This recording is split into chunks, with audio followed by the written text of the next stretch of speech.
dia ada cerita kan, dia baca. Kalau dia tak ada cerita, aku boleh boleh propose lah. Aku boleh suggest aku punya cerita. Kalau dia minat beberapa, boleh pilih salah satu. Faham. Kat satu je kau setuju kan. Okay, faham. Berkaitan dengan yang lain. Aku tengah menjual kau ni. Tak kisah, aku boleh je. Mana tahu kan, cepat dengan lambat je. Mana tahu, kita tak tahu siapa yang tengok video ni. So hopefully nanti aku boost lah video ni.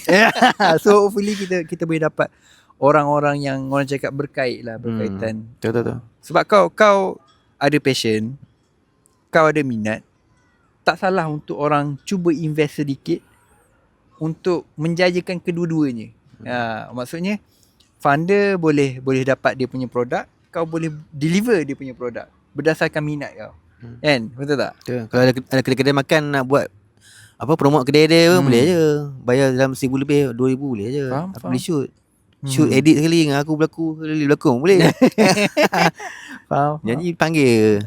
Ramai tak pelakon perempuan yang kau ada talent perempuan?